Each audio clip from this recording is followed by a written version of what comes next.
It's time for pure performance.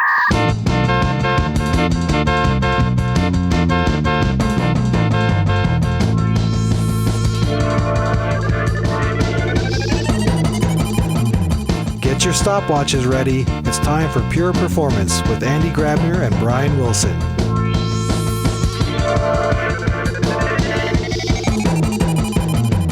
Hello, everybody, and welcome to another episode of Pure Performance. My name is Brian Wilson, and as always, I have with me my fantastic co-host, Andy Grabner. How are you doing today, Andy?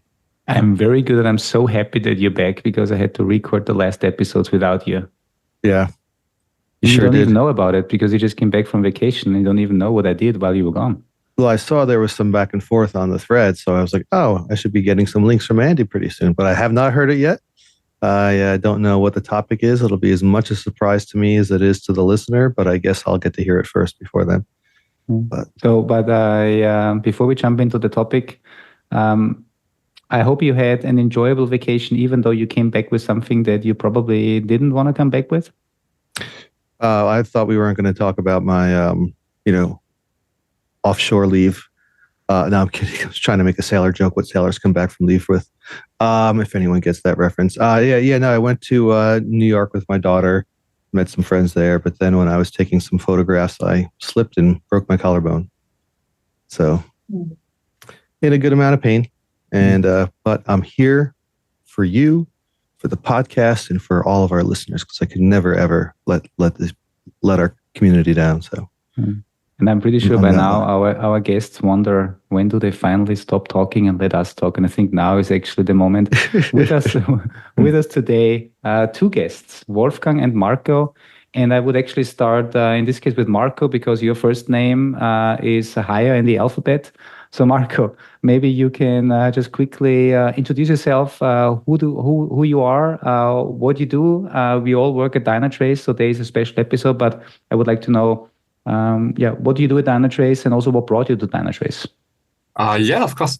So I work as a Java agent developer in our agent team for about a year now. Before that, I was just a normal Java developer. So I did, we worked at a video encoding company and I did a little bit of C++ and some Java.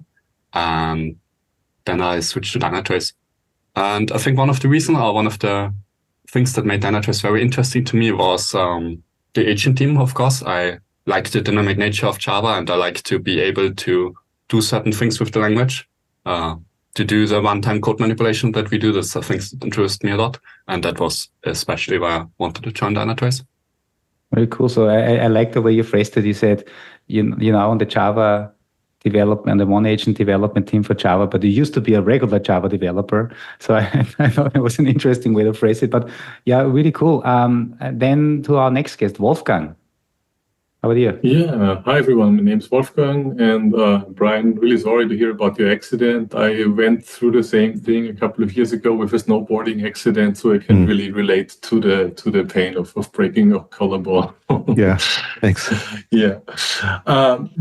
my name is Wolfgang. I'm a team captain on one of the Dynatrace OneAgent teams, actually on one of the Dynatrace Java OneAgent teams. So we have more than one Java OneAgent team now. But I also did and still do regular development work there. And where I'm coming from, it's almost embarrassing when you talk about like your career or experience in the industry in terms of decades. But that's what I've reached by now. So I'm looking back on actually exactly 2 decades of being in the software industry. So I graduated here in Linz in 2004, and from my regular office, I almost have a direct line of sight to my former university. And back then things were different. So we were still there were no apps like no iPhones or something like that, and not everything was on the web. So we were still writing Windows applications, and I was starting as a .NET developer, doing Windows Forms for an Austrian e-government software. Did this for a couple of years, and then I landed at a company which was back then still quite famous for its name, Borland. I think Andy also spent some time there and was working. So it was not the Borland some of us knew back then, so no compilers, no IDEs, but mainly testing software. So we had a functional testing product, we had a load testing product, test management software, and I was working on the load testing product on Silk Performer, which I actually was listening to some of the back episodes here, and heard that Ernst, of course, our chief architect at Dynatrace, was working on it and mentioned it, but also what was her name? Almudena, I think. She said she was using the product. So this really brought back very warm memories of the product I've been working on for quite a while. Almost 10 years, actually. But then things went into a downturn spiral there at Borland. It's been acquired by a company called Micro Focus in the meantime. And it was time for a change. And since I've known Dynatrace already, so we had some plugins and integrations with them. It was always a company I knew it was interesting, and it was roughly the same domain like we were with the load testing.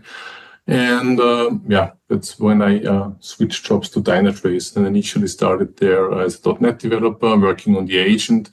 And after a year or so, figured out it was time to take on more responsibility and took over as a team captain the SDK team, and then we figured out, well, SDKs aren't what's really looked for in the industry anymore. OpenTelemetry started developing, so we moved in that direction. So we were jumping quite around, technology-wise, and that's where I spent a lot of time then in SDK and OpenTelemetry work, and then I did something else for a short time, and now I'm in the Java team, and being team captain of that team.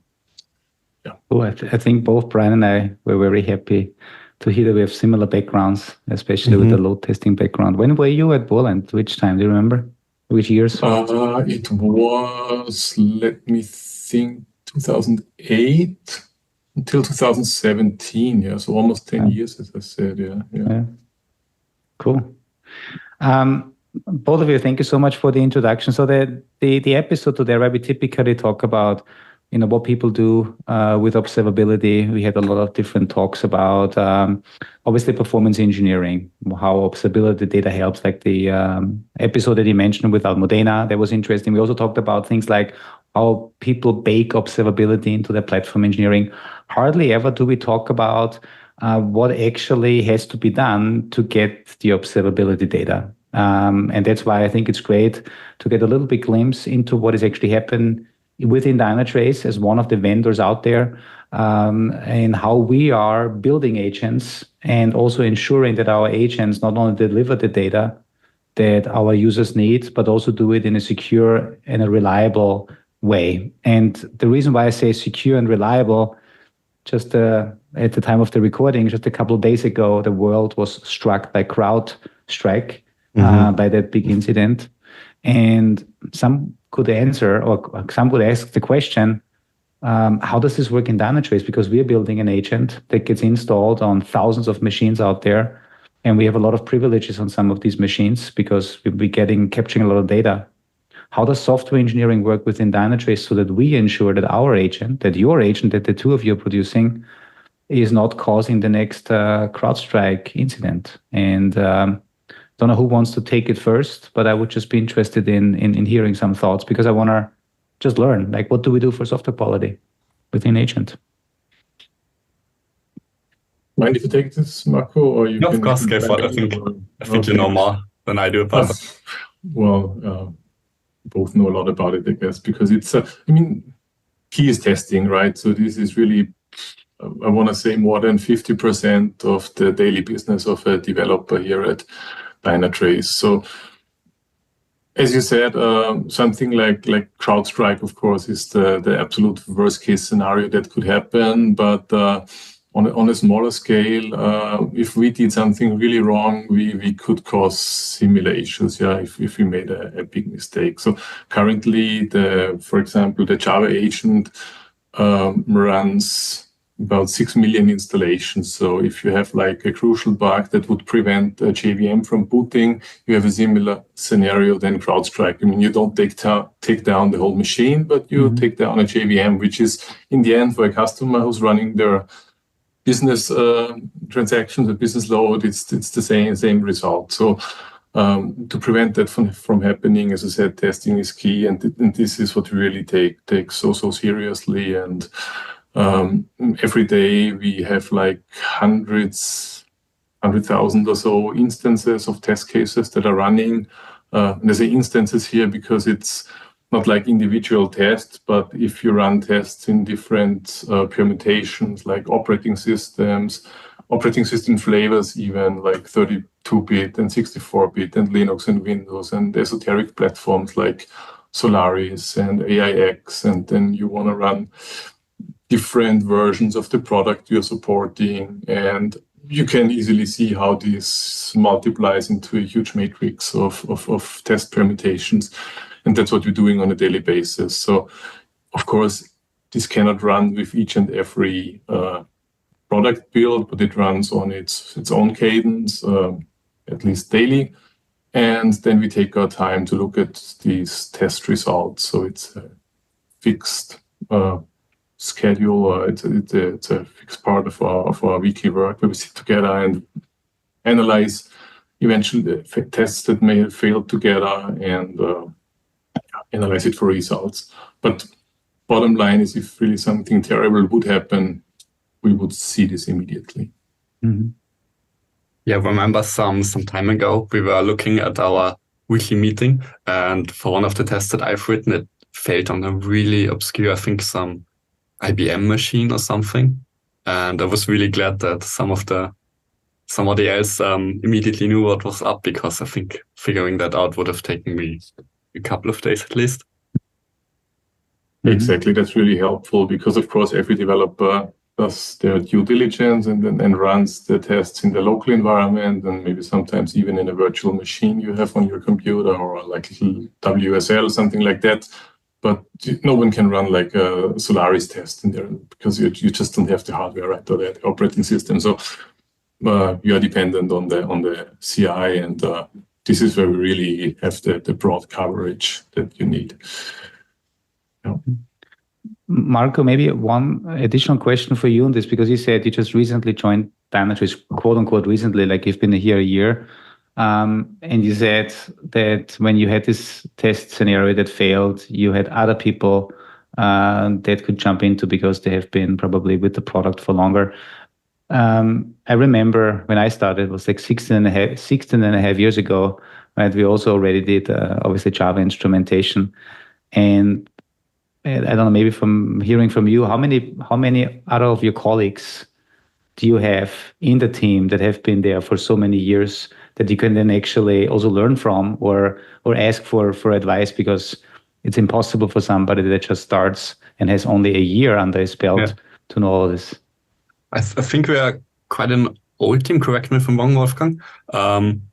But that's one decent and experience. Right? Experience, not all. So we have a lot of very experienced people that help a lot. I remember when I started, I came from a smaller startup with 115 people, and there the scales are completely different. And also the amount of testing we do, of course, which was something I've never seen before in that scale. Back then, I think we had a few thousand end-to-end tests, but now it's a lot more.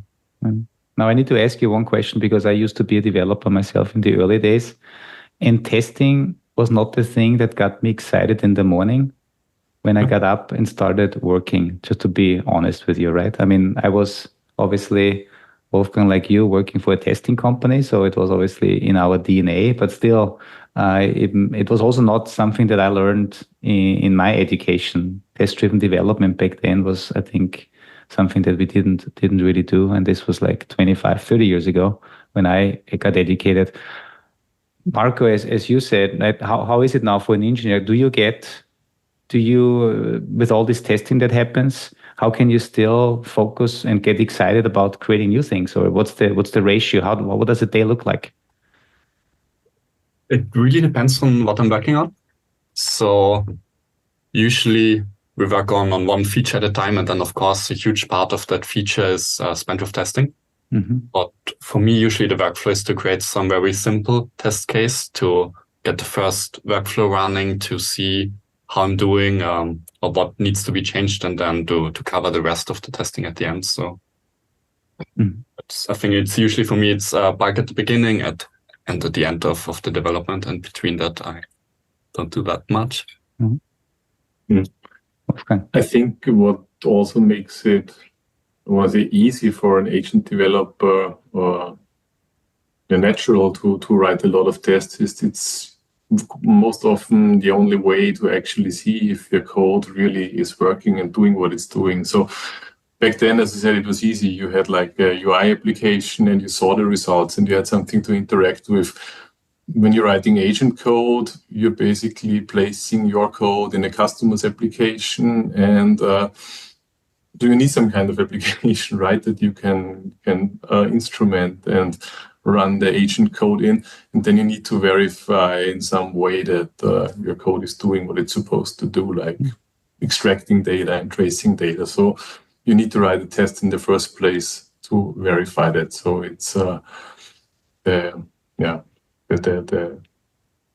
burden, or that there's no additional burden to writing tests in that sense. Yeah.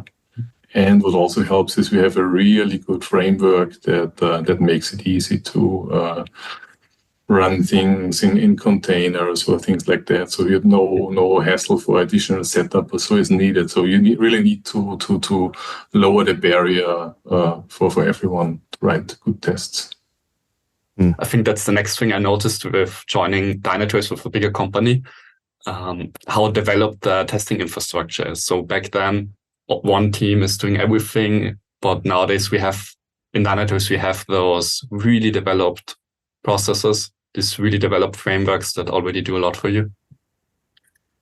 Making this, and I think, Brian, right, we both are really happy with the output and the level of quality you guys are producing, because so many times, and Brian, you even more so in your line of work on the sales side, right? When you do a POC, a proof of concept, and have the magic OneAgent that we install on very critical systems, and obviously people are, if they don't know the magic of the OneAgent and the level of quality it has, you might be frightened to install it on a production environment. Oh yeah, I mean I think everyone's first question is, well, not as much these days, right? I think these days people are a lot more used to, observability through agents.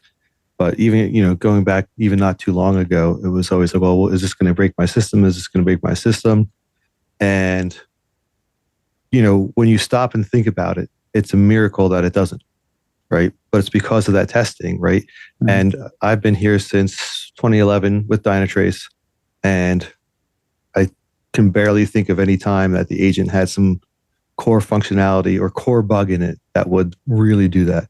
The fact that the quality of it has been so amazing over time makes it easier on it for us, because we know, and it's one of the things we always say too, just so I don't know if you guys ever hear this, it's like 99.99% of the time, if there's a problem when we deploy in someone's environment, it's usually because of some wonky thing in their environment. It's not because of our agent. Like they're doing something quote unquote illegal, and that's just really comforting. Yeah. Yeah, I think also thanks, Wolfgang, for the number that you mentioned earlier, 6 million installations of our Java agent alone. That's also a cool statement for, I guess, even a quote unquote young developer like Marco, you are, knowing that your new features get potentially used by 6 million different instances of the OneAgent that is observing business critical Java-based applications. That's a really cool thing. I actually wanted to follow up on this because if you think about it and think about the responsibility that comes with that, so it's easy to say, yeah, maybe we have this little bug that only affects maybe 0.1% of our customers. But what does this mean, like for 6 million installations? These are a lot of support cases, right? So you can't even have like a low, like an uncertainty part in your code where I say, yeah, maybe this affect someone, but not all of them. It should always be try to make sure that no one is affected, right? So if you develop software for a smaller audience, maybe you can live with such a percentage. In our case, it would mean we get flooded by support cases. Yeah, and by now, we've all kind of see our product and our company grow, and also the customers that we have and where they install it. So we really run on business critical apps. If they don't work anymore because of our mistake, then something at the magnitude of CrowdStrike could almost happen, right? So if you think about airlines, e-commerce sites, insurance companies, governments, they all use our software, your software that you guys are putting out there, and just phenomenal. I wanted to touch upon that point one more time, because early on when Wolfgang was explaining some of the testing, I got really concerned for a minute until I thought it through some more, right? The idea that you can't test on like every single OS, right? There's all this whole plethora, there's a whole matrix of OSs or whatever, right? And that got me concerned, which my first concern, which I still think is somewhat valid, is the quest for getting software out fast versus the test, the compromises we have to make in complete testing, right? We're all from, probably most of us, I don't know about you, Marco, but from waterfall, right? Deployment where it had to be fully tested before anything gets, and that was a compliment to you, Marco, because you look younger. So that leaves like these gaps, right? And you said maybe it's running every day, but it's not running with every release, because maybe you have a release every 2 hours. However, so that to me thought, well, that's exactly how something like CrowdStrike could get out, right? But when I thought about it again, the reality is any of the regular testing that's going to go on is going to, the release testing is going to be hitting those most common pieces, the most common platforms, because it's going to be going on what we're targeting. So CrowdStrike happened, at least I think, because I have no idea, but it's like, that was like every single OS instance, right? It was almost like it was never deployed onto any machine, right? Whereas in this case, you're at least hitting the most major ones. It's all those edges and all the complete matrix that you're not doing. So the idea of, even if you skip that if you don't do the full OS test on every release, you at least have your major ones covered just by your general pipeline testing and all that, because that's going to be on that.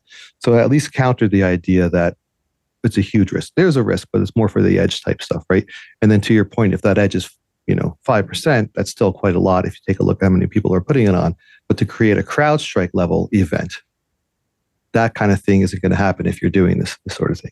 Anyway, it was just an observation, because I was mentally going through it thinking, oh my gosh, this is the end of the world, and talking myself off of the ledge of, no, this covers most cases. So it's an interesting concept, and one that you have to consider too, of what coverage do we have if we're not doing the full suite, right? And how much do we slow down releases for full coverage versus not? And I think that's a question we're going to have to tackle in the future if more of these kind of things happen, right? Reevaluating speed of release versus completeness of testing. Obviously, you can't have 100% completeness of testing, otherwise we'll be back where we were. But have we gone too fast, right? And I don't mean us, Dynatrace, but the industry. That's maybe my rant. I misspoke before a little bit. So this not covering all the operating systems and flavors of operating systems, that's what happens on a developer's machine before they set up a pull request. So as soon as it's in our source code repository and the tests are running, everything is covered. So even better then. As soon as a new agent is ready for be rolled out into production, every possible test has been run. So there's even a separate stage. So we call this like the hardening stage. So even though we work in Scrum sprints or iterations, finishing a sprint doesn't mean the agent is rolled out to customers immediately. So there is a hardening phase where we still have the chance to identify something that might have slipped through manual testing, or also what's crucial is to have longer running tests, right? Because the tests I mentioned, you can't really afford to have a 24-hour test for every possible permutation there. So you have to select a few certain scenarios where you do long-running tests and see maybe memory is accumulating, or maybe there's like a weird CPU spike if you run for a longer time. So you also have to look out for these things to happen. And the hardening stage is the perfect opportunity to identify those kinds of bugs and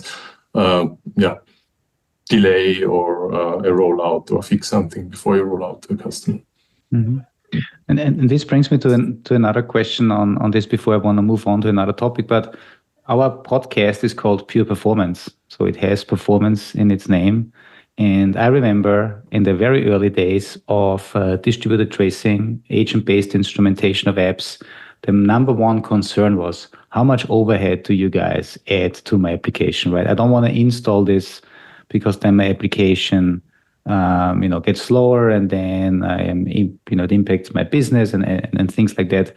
So I guess the level of testing you were just saying with the long-running tests, not only do we detect if long-running, we have memory leaks or things like this, but we also do intensive performance testing of our components as well, and just seeing what is the impact that a code change has on the overhead. And maybe Marco, you, especially from a developer perspective, I would be interested in how you deal with this. Like, are you aware of this as an engineer when you're building a new feature? Yeah, I think was actually something I just worked on recently. So the past week and a half I spent with performance testing for one of the features that I did, just to make sure that everything is in order. And of course, there's a performance impact to having the agent. I think everyone expects that, but we try to keep that minimal. Yeah. And I think you're doing a pretty good job in this because, it's phenomenal to see what type of data we collect and how little of an impact it has. It was just before your time, before both of you joined, we had, as an industry, right? We had to do a lot of work to prove that agent-based instrumentation is not adding the level of overhead that would actually negatively impact the app. Or, let's say it that way, the level of impact it has, because as you correctly say, Marco, every instrumentation, whether it's agent-based, whether you are doing manual instrumentation by writing logs, whether you're using open telemetry, whatever it is, you're adding code to the existing business code, and that just by default generates overhead. But the question is, what's the cost benefit of this? And you need to capture enough data without having the overhead, but you need enough data to then be able to see what you need to see. Yeah, and on that point, Andy, the consistency of the negligible overhead, not only by Dynatrace, but I think by all vendors out there, to keep that overhead low has been critical. And as you mentioned, we always used to hear that question. We rarely hear that question anymore. How much overhead is it going to ask? That's not a thought on people's mind, because as observability has become more widespread, it's just been taken for granted. Yeah, it's just going to be a teeny bit for what we get. But that all comes from that hard work, right? It's because you all didn't fail in that, that it goes unnoticed. Same thing if you go back to, like, I always say back when we had, during COVID, well, if the vaccine works and people stop getting sick, people are going to say, well, was it really the vaccine? Or, but because there was no, people just didn't get sick, right? But if people continued to get sick and die, then people would say, oh, it didn't work, right? So the lack of having incidents from overhead, while less visible, has made it a non-question for the most part within the industry. So that's a huge, huge task and a huge, huge accomplishment from you all, and from all the other agent developers too. And there is no glory in prevention. I think this That's what I was getting at. Yeah, exactly. Thanks. And maybe a last sentence to this. What was interesting, right? Because observability was always there, but back then people were maybe just writing log files, but nobody looked into the overhead of creating a log, because this was just part of software engineering. And then the observability vendors came in, or back in the days we called ourselves APM. And then you all of a sudden add something to your app. And then if things change, then you say, of course, it's the APM product or it's the agent. But that there was already overhead anyway, but nobody talked about it, nobody looked into it by just writing logs. Right? I mean, so that's an interesting aspect as well that nobody, I think, thought about. I think you could say that observability is so omnipresent now that back in the day it was the question, have it or not, and now it's which vendor or which product do I choose, because having it is a given. Yeah.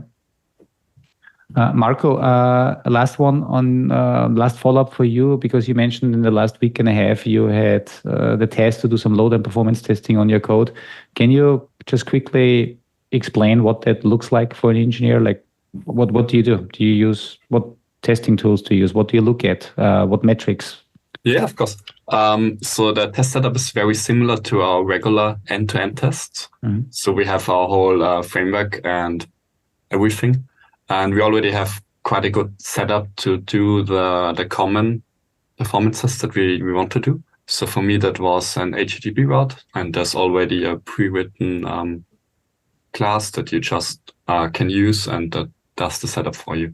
And then we time how many requests do I get out, how long do the requests take, and some other metrics if you want so. And those are then run with different permutations. So we have with the observability enabled, disabled on different JVMs, and we can see how enabling those features that you might want would affect your system. Okay, so you basically have a baseline without observability, and then you have different levels of turning observability on it, and you see how much does this change the throughput or the performance of the app, obviously. Yeah, exactly. Besides throughput, what else do you look for? For me, it was actually not only throughput. I'm not sure if you know if we capture some other information as well.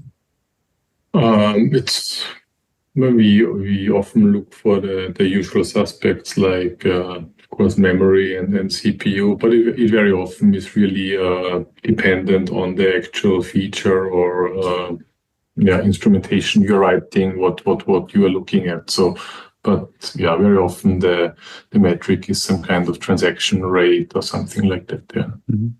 And Marco, I know I'm not sure if you're allowed to say this, but because you just work on a feature that might not yet be released, but if you can talk about it, is this a feature? What feature were you working on? Because for me, well, maybe from the outside world, they say, well, they had a Java agent for so many years. What new features do we need? Yeah, let's see what I can say. So we try to support different libraries to have already a very rich observability for those libraries that you might want to add.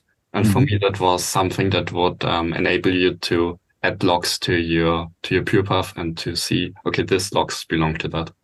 Okay, so that's the logs in context of distributed traces for certain frameworks. That's awesome. Very cool. Yeah, that's actually one of the exciting things that happened over the last couple of years when we really brought up the ability to connect an individual log that was otherwise in isolation with the actual trace that generated that log. That was huge. Yeah. Very, very useful, of course. Of course. Yeah.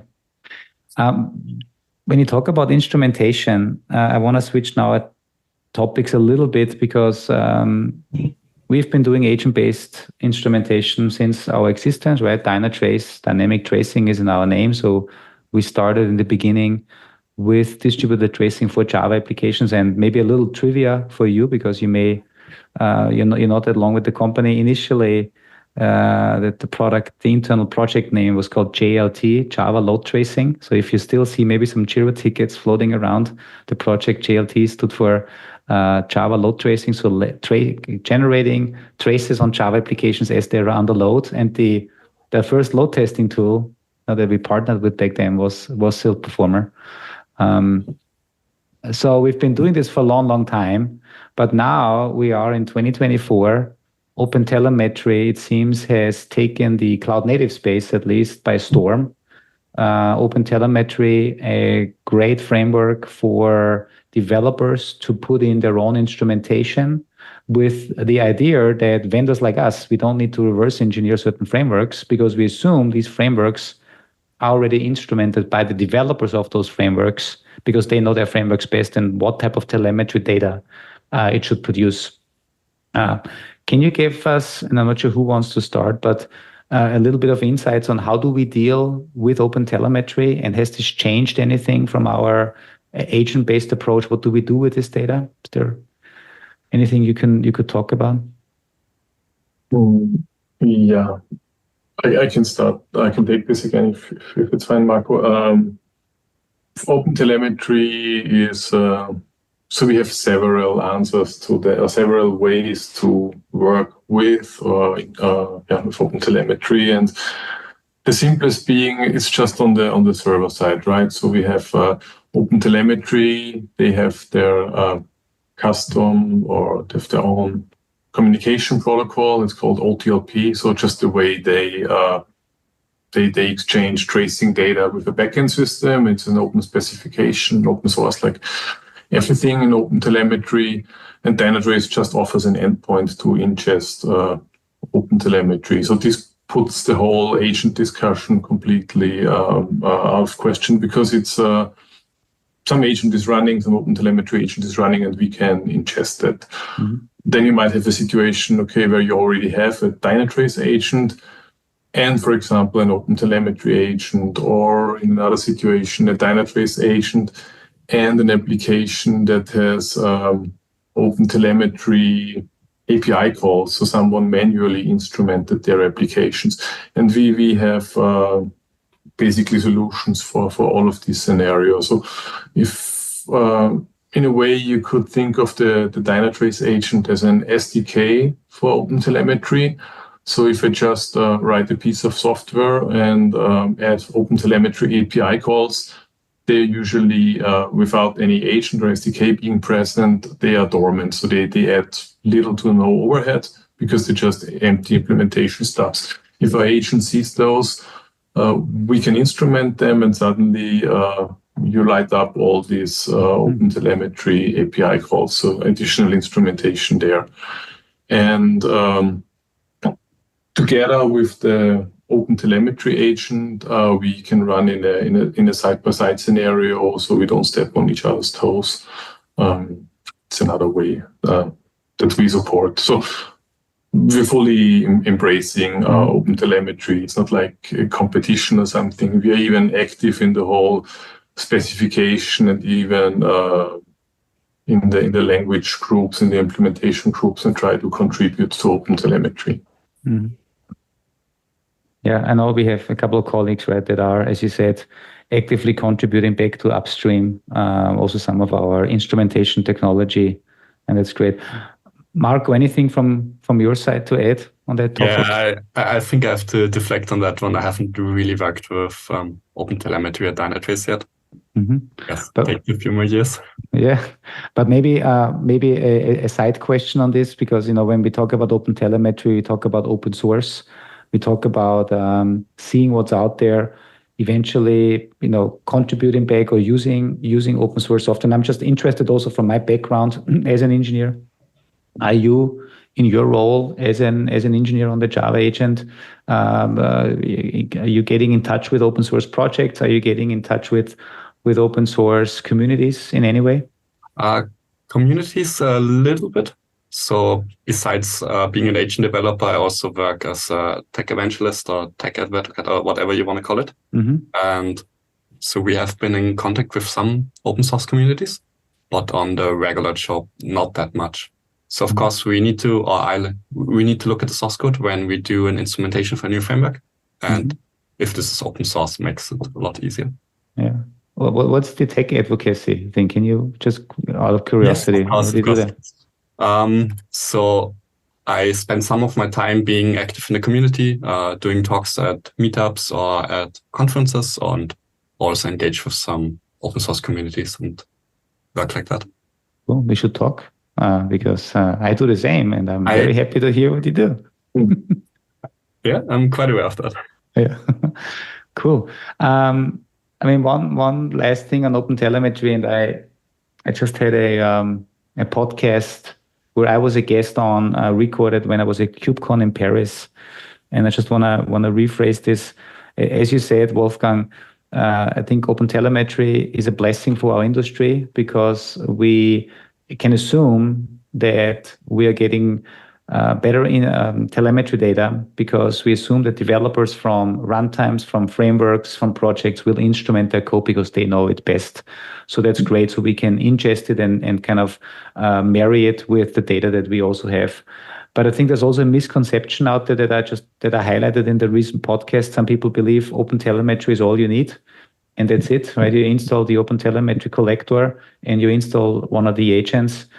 And while I know this is like it just installing the Java agent, it gives me a lot of data, but without sending the data to some endpoint, without the data being analyzed, sanitized, being making sure that only the right people have access to the data, because with the Java agent and with OpenTelemetry, you can collect a lot of data and also potentially confidential data. And you want to make sure that the whole end-to-end lifecycle of data, of observability data, is properly managed. So that's ingest, that's transport, secure transport, that's analytics, and that's also making sure that only the right people and the right other tools have access to the right amount of data.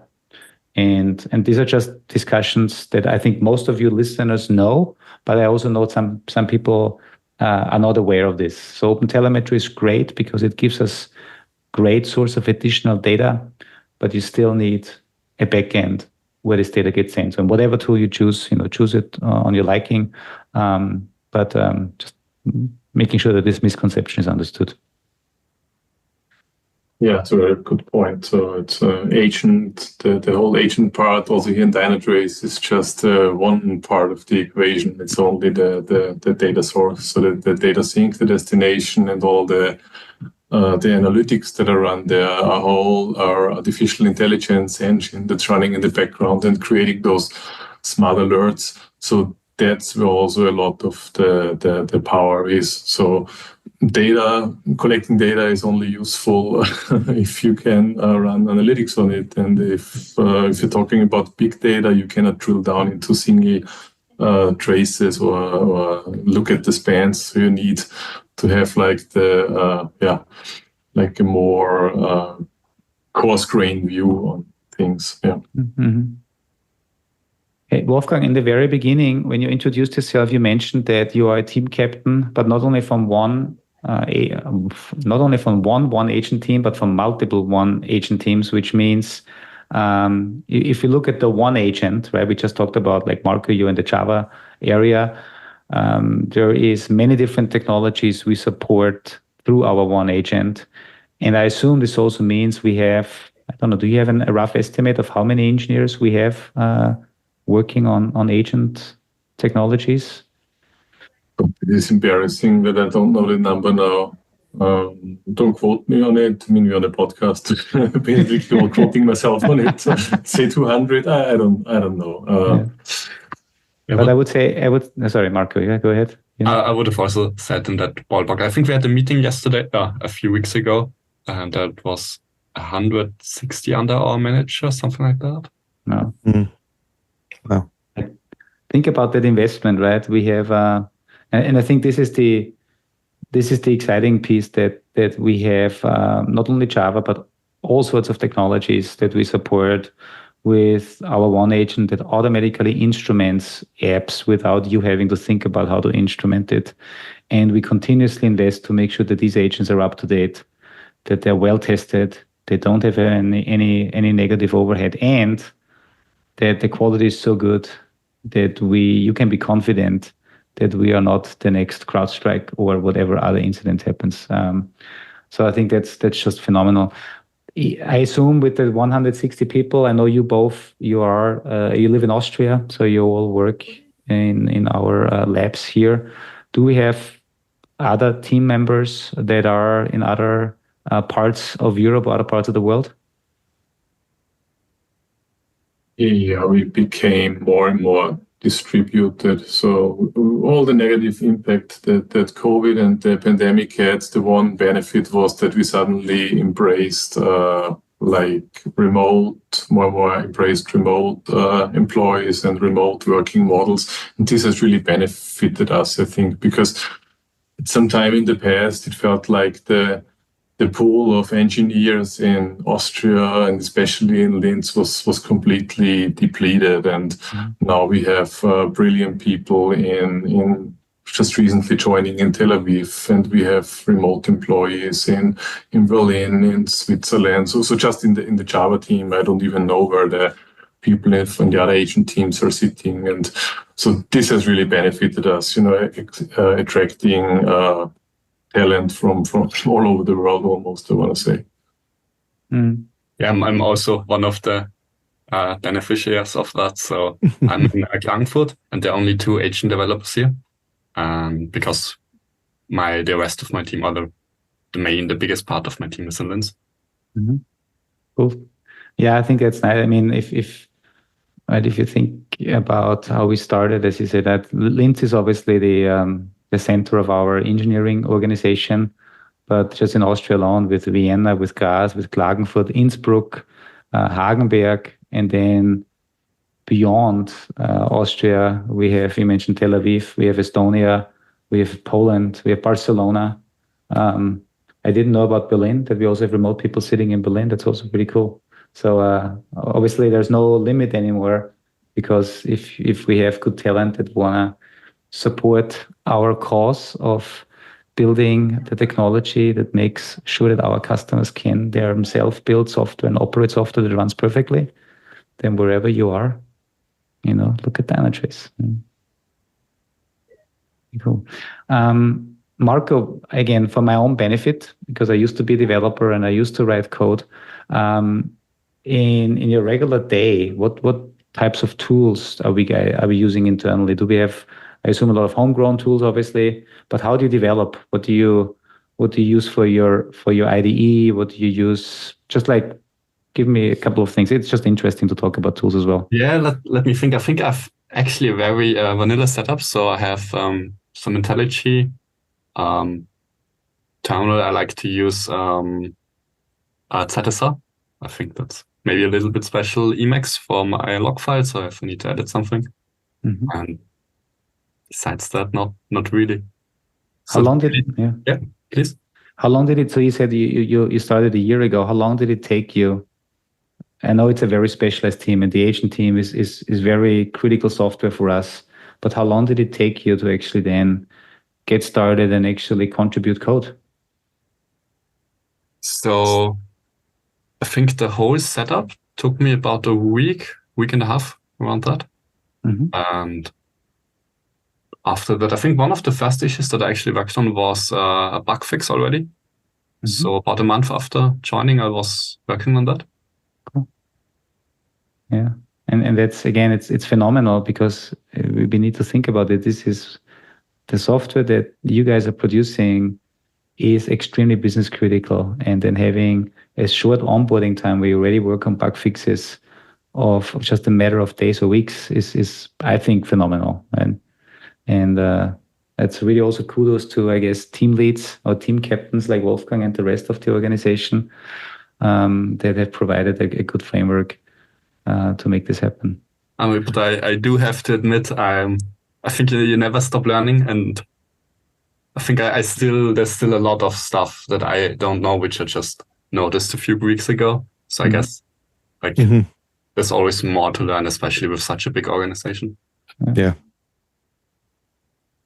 Totally. And I think it also speaks for, we have a very diligent code review process that allows especially new joiners to really have confidence in the code they are contributing to our code base, because experienced developers have looked over it and given their stamp of approval, and so do the tests. So this gives a lot of confidence when contributing.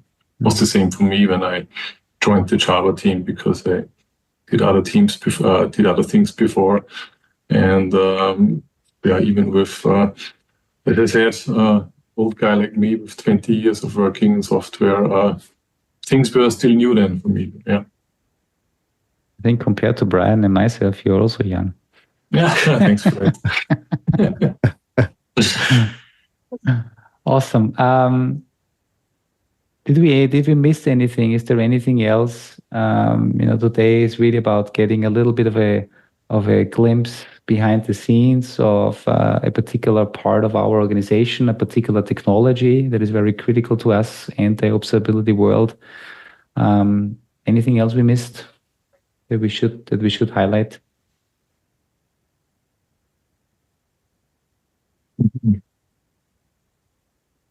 And silence might be a good indicator that we've covered it all. Yeah, I'm drawing a blank right now. No, it's all good. We don't need to stretch it. I think I wanna maybe then finish with something that I said earlier, but I cannot say this enough. You make the life of many of us other Dynatracers super easy. Mm-hmm.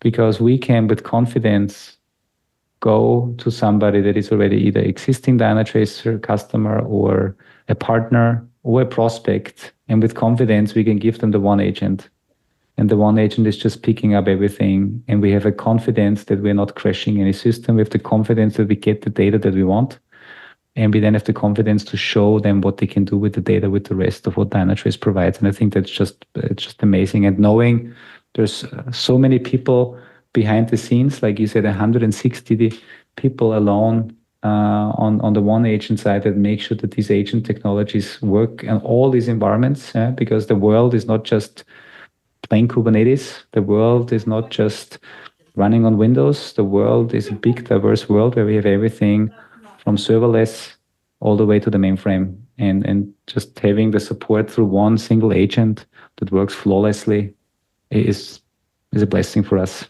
that sell this product. Well, can't follow that up, so we'll land it there. Thank you again to the team for all you're doing, and for all the people who you're representing on here. And I'll even give a shout out to agent developers on all the products, right? Because if one product is giving people a bad experience, that's going to taint the experience or the openness to using products like ours for all of it. So there is definitely a unity between teams for making sure it's all good for all of our sakes. So thanks for all that you do, and hopefully people found this as informative as Andy and I did. And very happy to have you on. See, Andy, I'm not even on. I'm with the pain and the painkiller. It's not even. They just told me, give me Tylenol and ibuprofen, or ibuprofen acetaminophen. But I'm just not myself today. I'm just stumbling around. So I will let that stumble us to the end. Thank you all of our listeners. We'll see you next time. Bye-bye. Thank you guys. Bye-bye.